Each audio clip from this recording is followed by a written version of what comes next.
যেই লোকটা যারা মারছে তোফাজ্জলকে 4 জনে পিটাইছে, যারা 4 জনে বা 5 জনে, আর যারা দাঁড়ানো ছিল মানে কে ফোনে ভিডিও করতেছিল, তামসা দেখতেছিল, হ্যাঁ, শুধু ওই 4-5 জনের নামে যারা ভিডিও দেখছে, যারা তামসা দেখতেছিল তাদেরকেও সবাইকে আইনের আওতায় আনা হোক।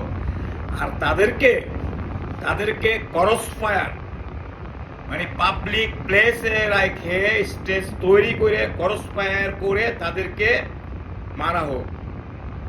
আর আমি মাসুদ যদি বাংলাদেশের আন্দোলন এই বিষয়ে থামিয়ে যায়, আমি যতদিন বেঁচে থাকবো এই আন্দোলনের মধ্যে আমি থাকবো।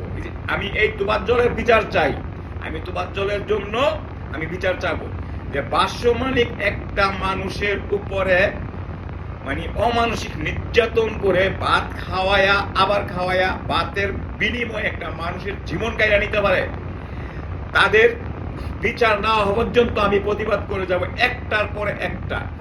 আর যেই ছেলেটা স্পটে মারছে, যে ছেলেটায় সাক্ষাৎ দিল সাংবাদিকের ক্যামেরার সামনে এসে যে আমি আবেগের বশে মারছি, তার মুখে হাসি কেন? হাসি তার মানে যদি বাংলাদেশে কোনো আয়নাঘর থেকে থাকে, আমার মনে হয় এই ছেলেটা আয়নাঘরে জব করতো, মানুষ মারার আসামি ছিল ওই ছেলেটা। নাহলে একটা মানুষ যদি মিথ্যা মামলা খায় মারারের, এই মানুষটা চোখ মুখ অন্ধকার হয়ে যায়। আর সেই ছেলেটা নিজে বলতেছে আমি মারছি আবেগের বশে, তার চোখে মুখে হাসি। তার মানে যদি বাংলাদেশে কোনো আয়নাঘর থাকে বা থেকে থাকে, আমার মনে হয় ওই ছেলেটা আয়নাঘরে ছিল এবং আয়নাঘরে জব করতো। ওই ছেলেটা মনে হয় আরো মানুষ মার্ডার করছে। ওকে ভালো করে ডিম খেলাতে দেওয়ার পরে ওকে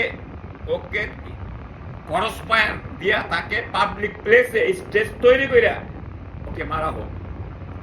আর যদি এমন না করা হয়, বাংলাদেশে নৈরাজ্য সৃষ্টি হচ্ছে একটার পর একটা, এটা হতেই থাকবে, এটি বন্ধ করা হোক। আর বাংলাদেশের পুলিশদেরকে আমি একটা সময় তীব্র নিন্দা জানাইছিলাম, কিন্তু এখন হয়তো পুলিশটা একটু ভালো হয়ে গেছে। পুলিশদেরকে পুনরায় পাওয়ার দেওয়া হোক। পুলিশের কাছে পাওয়ার না থাকাতে আজকে বাংলাদেশে নৈরাজ্য সৃষ্টি হচ্ছে। এই নৈরাজ্য সৃষ্টি বন্ধ করা হোক। আমি বাংলাদেশের 16 কোটি মানুষের কাছে আমার এই মেসেজটা আমি বলতে চাচ্ছি।